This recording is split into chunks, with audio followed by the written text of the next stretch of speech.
आज निसर्ग ग्रुप की तरफ से हल्दी कुमकुम का आयोजन पीडी पाटिल गार्डन में किया गया।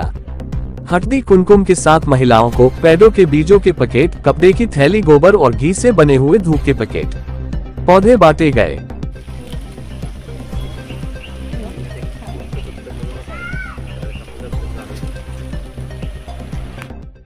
आज आम्ही संक्रांत हळदी कुंकू निमित्त गाईच्या शेणापासून बनवलेली धूप कांडी हे वाण म्हणून देत आहोत। आपण संक्रांत वाणला विविध प्लॅस्टिकचे डबे किंवा इतर प्लॅस्टिकच्या वस्तू वाण म्हणून देत असतो। त्याला आपण एक नैसर्गिक पर्याय म्हणून ते धूप बनवलेले आहे।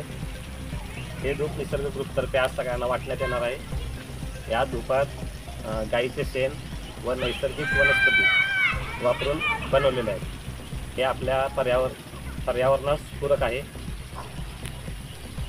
शारदा चावडीमणी आज निसर्ग ग्रुपचा आम्ही हळदी कुंकवाचा कार्यक्रम ठेवलेला आहे। हळदी कुंकू ठेवण्याचा हेतू हा की जास्तीत जास्त महिलांना आम्ही ज्यांना निसर्गाबद्दल आवड आहे, झाडांच्याबद्दल आवड आहे, त्यांना आम्ही एकत्र येण्यासाठी किंवा नवीन ह्याच्यामध्ये आणखीन सदस्य वाढतील अशा ह्याच्यासाठी ह्या हेतूने हा कार्यक्रम ठेवलेला आहे। आणि आम्ही वाण म्हणून आमच्या ह्याच्यासाठी जो निसर्गाला आहे पूरक आहे त्या पद्धतीने देण्याचा प्रयत्न करतो। मग आता आम्ही हे प्लास्टिकच्या पिशव्या न वापरता अशा कापडी पिशव्या वापरा ह्या संदेश देण्यासाठी म्हणून आम्ही हा घरी शिवलेले आहेत। त्या पिशव्या आज आम्ही वाण म्हणून देणार आहे। आणि शिवाय मी सौ सुनेत्रा पाटील आज निसर्ग ग्रुप कराडतर्फे मकर संक्रांती निमित्त आम्ही हळदी कुंकू आयोजित केलेला आहे। या हळदी कुंकूचा हेतू एकच आहे की निसर्ग ग्रुपमध्ये आणखी सभासद वाढावेत किंवा प्रत्येकानं निस्वार्थीपणे स्व इच्छेने निसर्ग सेवेसाठी वेळ काढावा हा यामागचा हेतू आहे।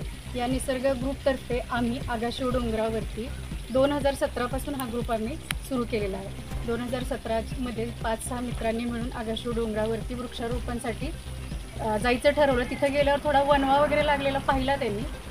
तो वणवा पाहिल्यानंतर डोंगराची विदीर्ण अवस्था पाहून त्या सर्व मित्रांनी ठरवलं की प्रत्येक शनिवार रविवारी सकाळी 6:30 ते 8:30 2 तास वेळ हा निसर्ग सेवेसाठी द्यायचा। तर तिथे त्या वणवा लागलेला असल्यामुळे पशुपक्ष्यांची थोडीशी तहानलेली किंवा पाण्याची टंचाई होती। तर तेव्हा काय केलं, मग निसर्ग ग्रुपने तिथं पक्षी तीर्थची सोय केली। 3 पक्षी तीर्थ आपण श्रमदानातनं खर्चाने तिथे तयार केलेले आहेत। वन विभागाचंही पक्षी तीर्थ आहे, ते नादुरुस्त होतं, ते आपण दुरुस्त करून त्यामध्येही 500 लिटर पाणी वगैरे आपण सोडून तिथं पक्ष्यांची तहाण्याची पाण्याची सोय केलेली आहे। याबरोबर आपण निसर्ग सेवेसाठी निसर्ग सेवा निरनिराळ्या उपक्रमातून करतो, जसं की